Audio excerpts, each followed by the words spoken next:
on nime hea, suusad alla, seal mäe peal libiseb ja tõusul peab. Teiste maitses nüüd ei saa hoolida, uusi radu proovin ma.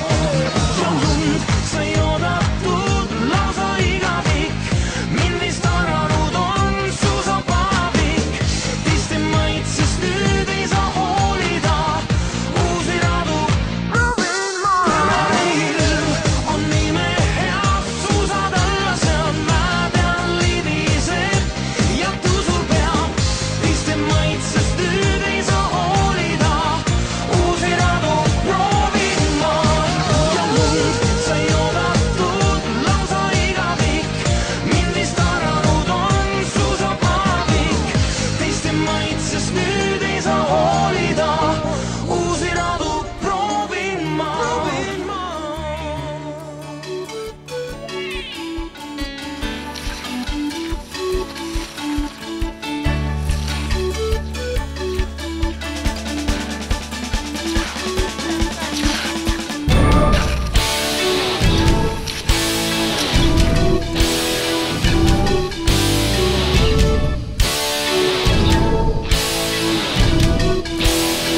Ei, läheb, go. Go teeninduspunkt! Tulge internetti! Internet, mis levib ka suusarajal.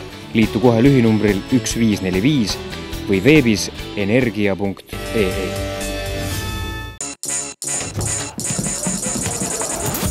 Sabaasis on tantsipidu, see toimub siin igal õhtul. Noorte kehade vallatust ruum on täis ja villaste sokkide lõhna. Nurgas mustendab kaaneta klaver, seda lokkides lontsõr viina. Mees, talvespordi suurim fänn Saku originaal jagab nüüd laiali 5000 eurost talvekama. Aja suusad alla ja löö oma talent lauale. Vaata originaali kuuspakilt või saku.ee.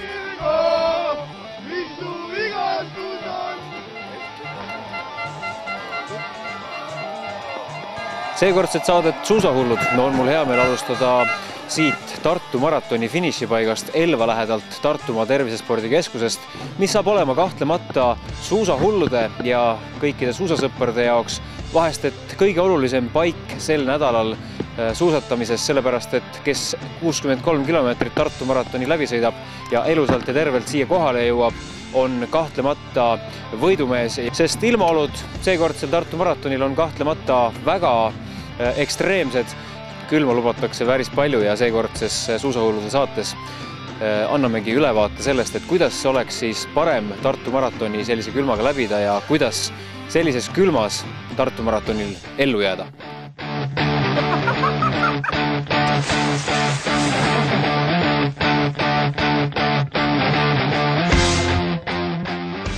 Kahjuks oleme siis sunnitud külma ilma tõttu selle otsuse langetama, et maratoni starte lükatakse tund aega edasi sellel pühapäeval.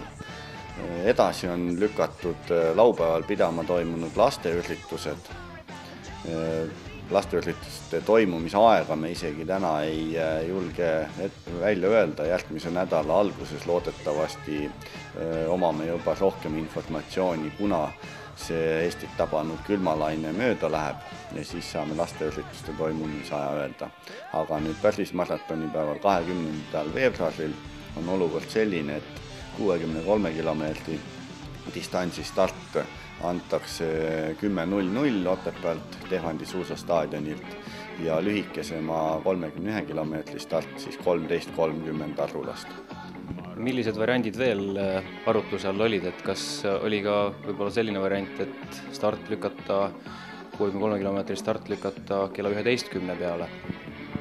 Jah, kaalusime ka seda varianti, et suusa 2 tunni võrra starti edasi lükata, aga ühise arutelu tulemusena leidsime ikkagi, et sellega kaasnevalt siis just distantsi lõpu osas on suurem hulk inimesi juba väsinuna olukorras, kus temperatuur hakkab kiiresti langema ja leidsime, et pigem siis juba madalama temperatuuriga startida ja puhanuna on suusatajatel kindlasti kergem seda taluda kui distantsi lõpufaasis, kus siis vahetusliided on juba niisked ja temperatuur hakkab langema, väsimus on ka juba kontides, nii et see oleks kindlasti tõenäoliselt ohtlikum variant.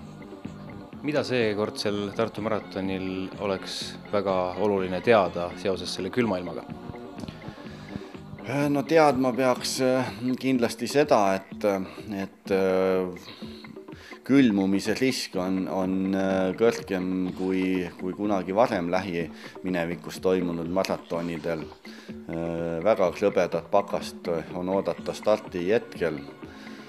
Selleks peab valmis olema juba starti minnes, näiteks suusasaapad jalga panna, soovitan ma küll alles vahetult enne stardikoridori minnes ja siis kui pakid ära anda, nii et kuskilt auto juurdest kaugemalt parklast suusasaabaste ja sõidusokkidega tulemist ei soovitaks, et vastasel juhul võivad jalad juba enne starti külmetama hakata. Kindlasti riietuse valikust on väga palju räägitud, et võtke seda väga tõsiselt, sõrmkindaid soovitan vältida, nägu kaitsta kas siis suusamaskiga, puhvi ehk sokksalliga, võib-olla isegi teipida kinni nina, põsesarnad kõrvaotsad, rasvase kreemiga kreemitada, aga rajal endal nüüd on kindlasti hästi oluline jälgida enda organismi käitumist ja tundeid, et kui ikkagi näpud on hakanud külmetama tõsiselt, siis tuleb ikkagi teeninduspunktides või rajal olevates meedikute poole pöörduda. Kui see külmetamistunne on mööda läinud juba ja tundub, et nagu kõik on korras, siis sellest ei tohi kindlasti ennast petta lasta, sest see võibki juba olla märk sellest, et ongi sõrmed juba külmunud, kindlasti ikkagi minna tohtlite juurde nõu küsima. Tavaolukorrast erinevalt on meil siis katkestamis- ja soojendamisvõimalus loodud veel lisaks 6 teeninduspunktile ka 4 kohta rajal, kus suusarada ületab maantee, et seal on bussid, mis on siis soojaks köetud ja katkestajate sildid peal. Sinna bussi sisenemine ei tähenda seda, et te kohe olete automaatselt katkestaja, vaid sinna võib ka lihtsalt sooja minna ja kui te tunnete ja bussis olev meedik ka jagab teie arvamust ja ajalimiit ei kimbuta, siis saab edasi sõita. Nii et seda kindlasti ei tasu karta, seda võimalust ennast ka soojendamas käia. Ja lisaks RMK abiga, kellele me väga tänulikud selle operatiivsuse eest oleme, on saabumast igasse teeninduspunkti ja finississe ka suur hulk lõkkematerjali, mis siis peaks andma võimaluse suured lõkked üles teha, kus siis saavad nii teenindajad ise kui ka kõik maratonisõitjad ennast soojendamas käia. Katkestajatele on siin Kaitseliidu ja üldse Kaitseväe abil kindlasti tagatud ka, et bussides on soojad tekid, kuhu siis saab ennast sisse mähkida, sest vahetusliideid ju ei ole võimalik saada enne, kui ükskord finississe jõutakse. Nii et selleks kõigeks peab valmis olema. Olukord saab olema kindlasti kardinaalselt teine kui viimase 10 aasta jooksul. Mida see külm tähendab liikumistempole nii liidrite kui ka tavaharrastajatele, et kas võib arvestada siis, et võrreldes näiteks eelmiste aastatega tuleb arvestada ikkagi pikema ajaga selle maratoni läbimiseks? Jah, ma arvan küll, et hoolimata sellest, et nüüd rajaolud iseenesest peaksid olema väga head, et külm ilm ja sademete puudumine soodustab lõpuks ometi väga ja maratoniraja tegemist. Teisest küljest libisemistingimused paarikümne külmakraadiga ei ole kindlasti nii head kui 10 kraadi või isegi soema ilmaga, sest lumekristallid on hästi teravad. Et selles osas on nii plusse kui miinuseid, kui nüüd libisemisest rääkida. Aga kõige olulisem kiirluse vähendaja on kindlasti see energiakulu, mis kulub keha soojendamiseks. Et seda võrra peab ikkagi arvestama juba distantsi alguses tempo valikul, et kindlasti rahulikult võtta, et kui seda jõudu jaksub distantsi teisel poolel on, siis seda alles siis rakendada. Ja eriti ka, kuna alguse temperatuurid on hästi madalad, siis ka ennast igile sõitmine algul ei ole kindlasti väga hea plaan, sest laskumise peal võib väga kergelt külm olla. hakata, nii et niisugune mõõdukas rahulik tempo ja vastavalt jõu olemasolule siis distantsi teises pooles seda olemasolevat jõudu kulutada viib kõige kindlamini ja kõige mõnusama elamusega maratoni finišisse. Ja lõpetuseks veel võib-olla oluline märksõna on sel aastal ka see, et kuna tõesti niivõrd palju osalejaid on, siis kui vähegi võimalik tulla ikkagi mitmekesi, mitte et igaüks tuleb oma autoga, et see võib päris hullu olukorra tekitada Otepää ümbruses. Jah, täpselt nii, et nüüd selle külma ilma paanikaga seoses me tegelikult selle logistika probleemi oleme kuidagi natukene tagaplaanile jätnud, aga see ei ole kindlasti vähem oluliseks saanud. Absoluutselt parim lahendus on tulla starti bussiga, kas see siis on nüüd korralduskomitee poolt käima pandud ametlikud maratoniliinid, need tänuväärsed kommertsliinid, mis tulevad näiteks Tallinnast starti või siis on see sõpruskonna klubi firmaga koos renditud ühine buss, et see on kõige parem lahendus ja sellega kaasnevalt kõik bussid me laseme ka kõige paremale startimispaigale staadioni lähedal. Ja sõiduautodega tulijad jah, kindlasti paluks võimalikult palju koopereeruda, et autos ei oleks tühjasid kohtasid ja need vähesed parkimiskohad, mis meil ikkagi nii Otepää linnas kui Otepää lähistel on, saaksid optimaalselt täidetud. Et kui kõik osavõtjad tahaksid tulla autoga, siis paraku võib-olla see autode saba Tartu poolt ulatub Pangodi.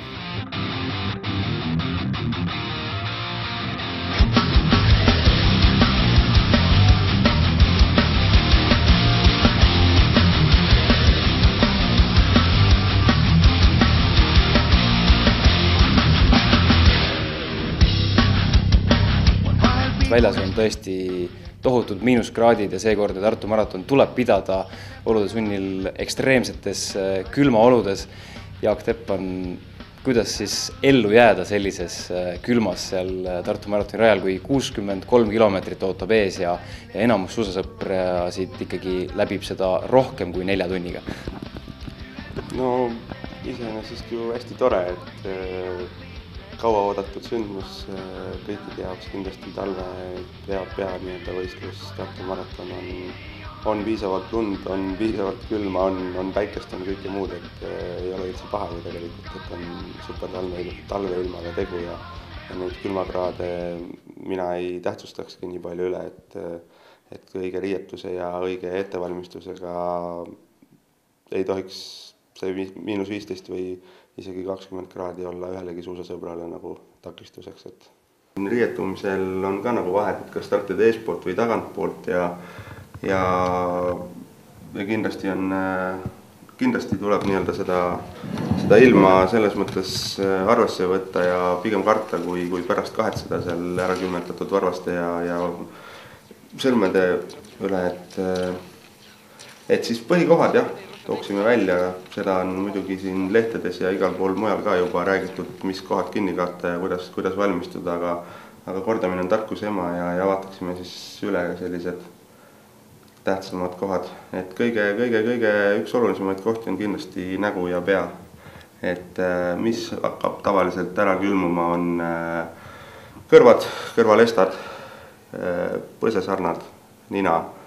Et neid kohti võiks igatipidi nagu kaitsta külma ja tuule eest ja selleks siis on näiteks prillid kindlasti abiliseks, et prille on ka igas mõõdus, igas suuruses, igasuguste firmamärkidega, et siin eriti pole oluline, et natukene võtavad seda tuult ja kõike kinni, et pisut kaitsta nagu nägu.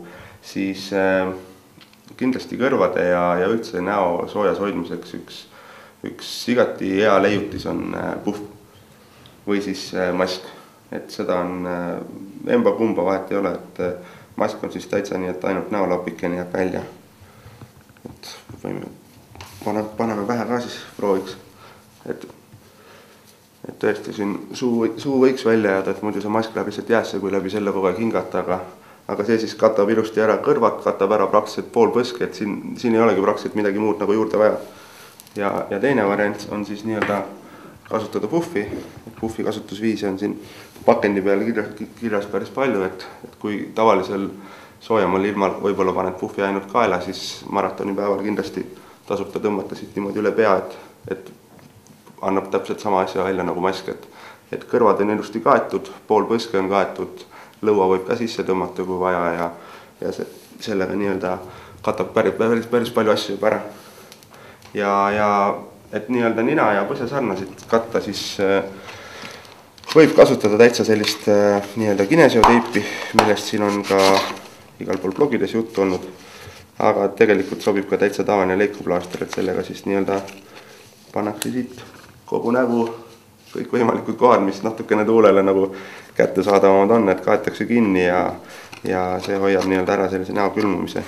Ja üks võimalus on veel ka kasutada siis sellist rasvast kreemi, mis kindlasti ei tohi vett sisaldada, et vesi läheb jäässe ja siis pole sellest kreemist suurt kasu, et võib-olla teeb hoopis rohkem haiget kui ilma kreemita. Et ärge jumala eest kartke seda nägu endal kinni katta ja just kõrvalestasid, et palju on ikkagi näha maratonil, et nii-öelda müts katab ainult pool kõrva ja see alumine pool kõrvast on praktiliselt ära külmunud ja valge ja noh, seda juba vaadata on valus, nii et ma arvan, et selle kõrva omanikul on veel eriti mõnus siis, et pigem rohkem kui vähem. Ja kui nüüd siit allapoole tulla, siis kindlasti sõrmed ja varbad on need, mis kipuvad nagu rohkem külmetama. Et sõrmede jaoks siis on kõige lihtsalt valida natuke soojem kinnas. Et kui tavapärane selline võistluskinnas siin näha, et need on ikkagi sellised väga-väga õhukesed ja kõik sõrmed on nii-öelda eraldatud. Et siin on suhteliselt kindel, et nendel sõrmedel hakkab külm maratonil. Eriti kui kinnas panna veel tunduvalt, ütleme üks pool tundi enne selle maratoni stardi algust pannakse see kinnas kätte ja käsi jõuab seal sees juba higistada ja külmetada ja kõike muud, et siis on juba praktiliselt stardi hetkel need käed läbi külmunud ja siis ei ole see maratonisõit üldse enam nii mõnus.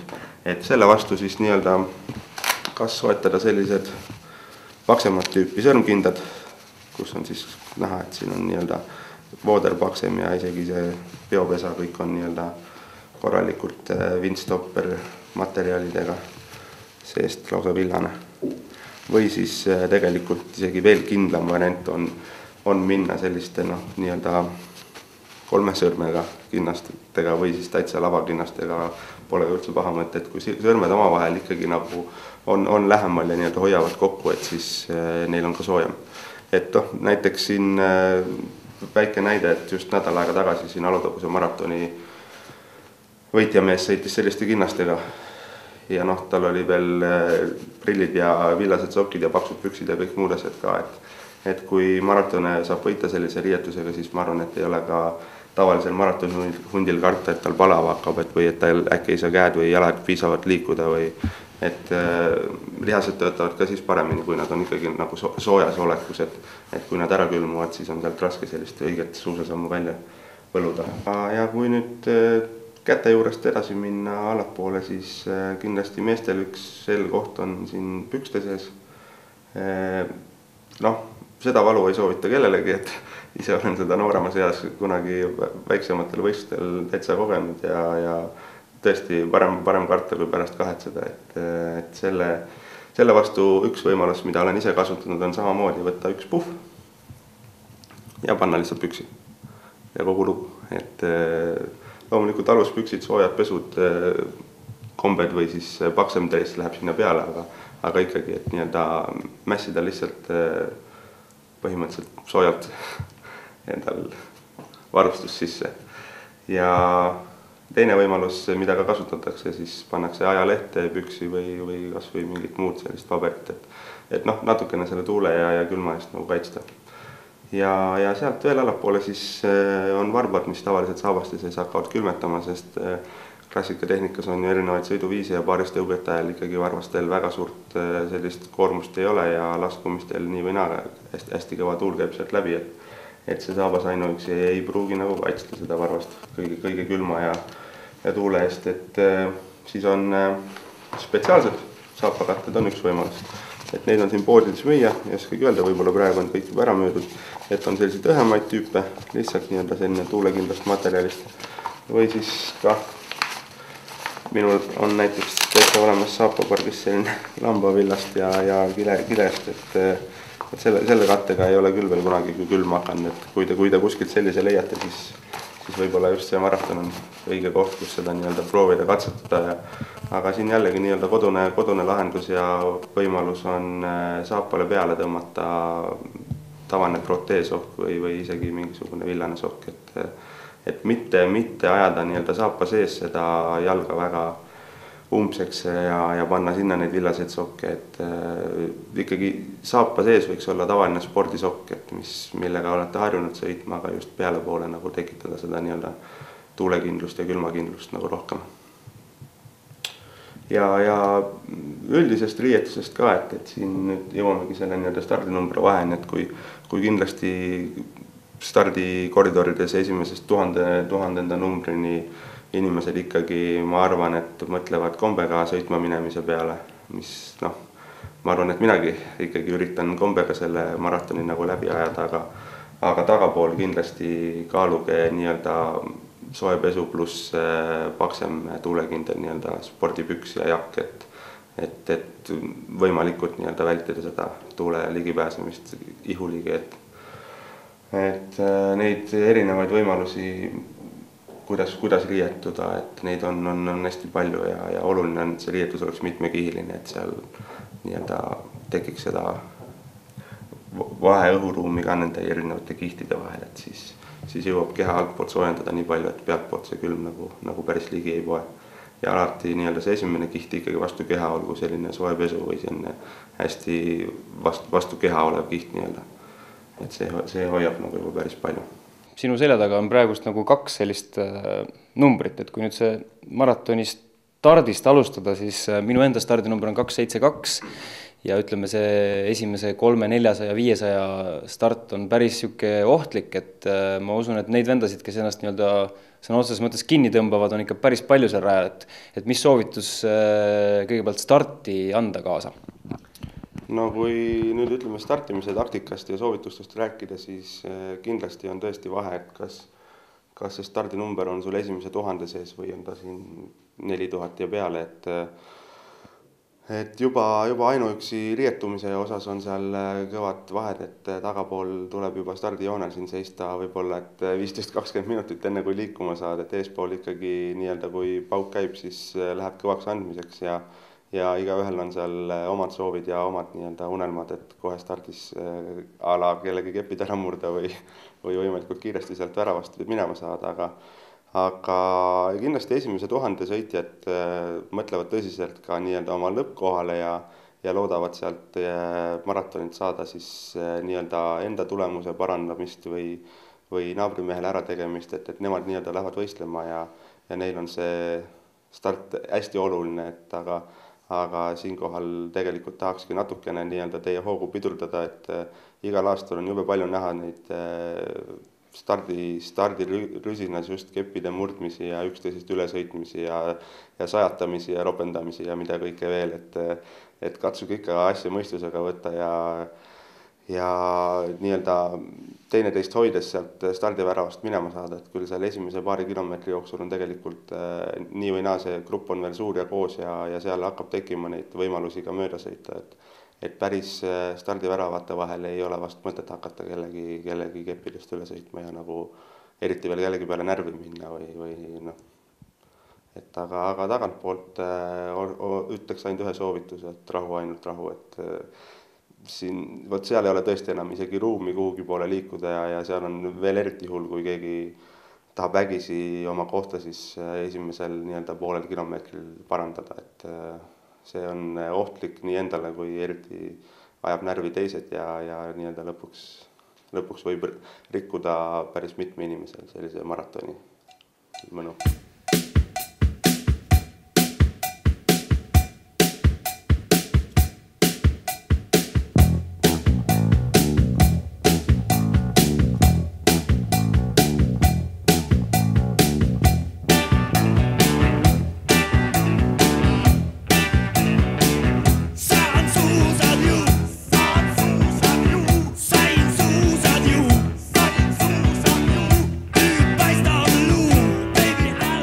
kuidas sellise külma ilmaga suusk libisema saada, et enamus kindlasti teavad, et suusa pidama saamine ei tohiks kõige raskem ülesanne selle ilmaga olla, aga just, et kuidas see suusk nii-öelda oma libisemise omadused saavutaks või säilitaks?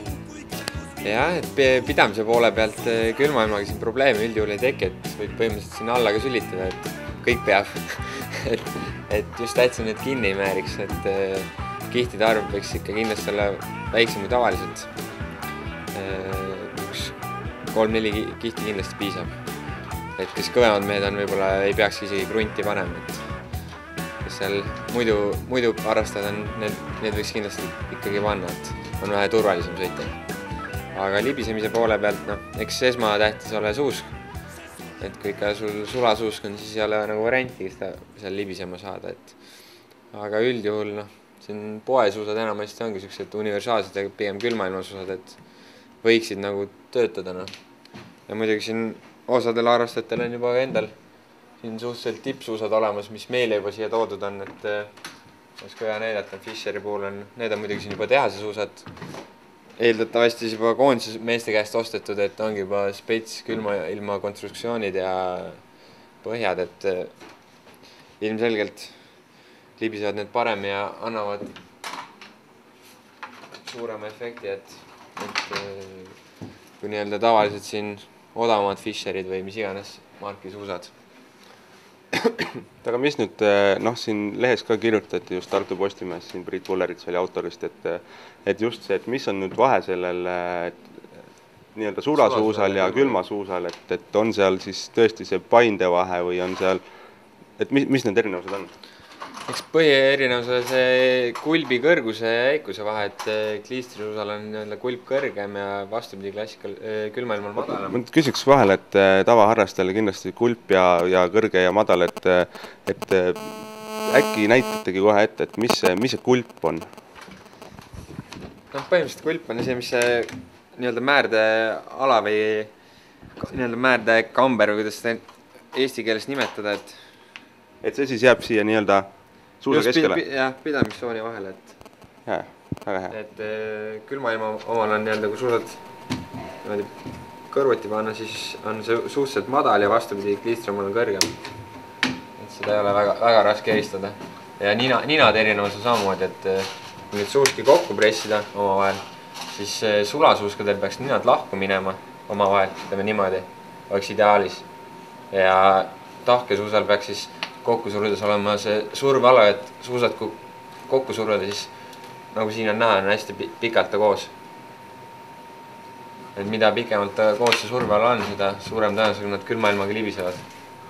Väga hea, aga kui nüüd minna ikkagi tagasi määrimise poole peale, et nüüd suuskade erinevad omadused, konstruktsioonid on räägitud ja loodetavasti nii-öelda sai selgeks, et ikkagi mis sellise külma ilmaga -15 kraadi öösel, isegi -25 kraadi ja tõesti selline päike paistab ja mis siin on, et mis selle ilmaga nagu üldjoontes kasutate või soovitate? No ütleme tavalise puhul ikka lollikindlad variandid on külmad madalfloori parafiinid või siis ka grafiiti kasutada, miks mitte. Aga just madalfloori parafiine soovitaks tavainimesel kasutada, et kõrgfloor üldjuhul väga hästi ei taha nii külmaga töötada, et õhuniskus läheb alla ja siis nende efekt hakkab kaduma.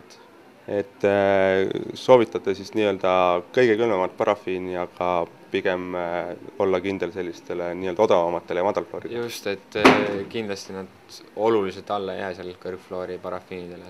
Aga kui nüüd minna natukene nii-öelda tulla siit 1000 kohta ettepoole ja rääkida siin harrastajatele, kes ikka esimese 1000 sisse sõidavad. Kes lähevad ikka võidu sõitma. Kes lähevad võidu sõitma ja nii-öelda sõiduvõidu eest võitlema, et mis efekti pulber sellise ilmaga nagu annab või kas ta üldse annab?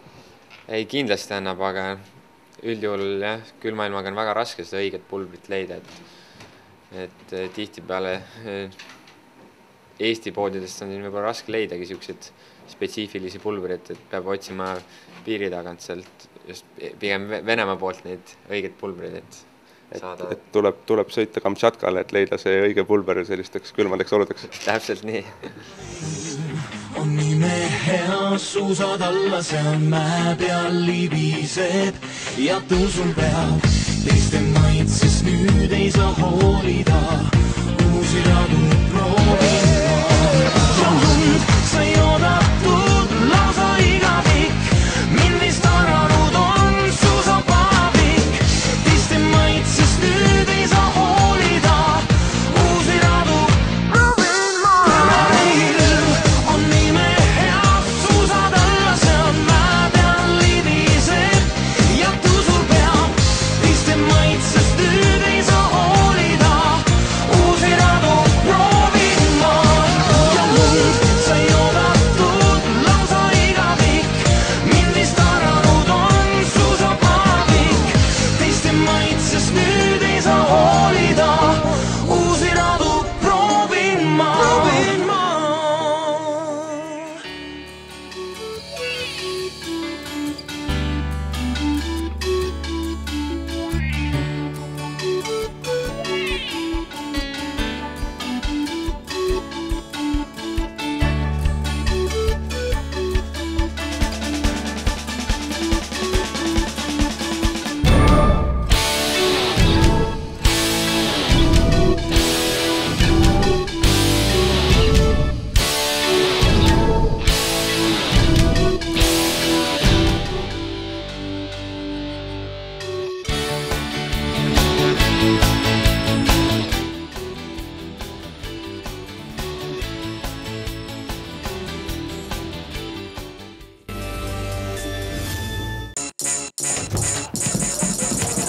Suusabaasis on tantsupidu, see toimub siin igal õhtul. Noorte kehade vallatus ruum on täis ja villaste sokkide lõhna. Nurgas mustendab kaaneta klaver, seda lokkides lontsõr piina. Mees, talvespordi suurim fännsaku originaal jagab nüüd laiali 5000 € talvekama. Aja suusad alla ja löö oma talent lauale. Vaata originaali 6 pakilt või saku.ee.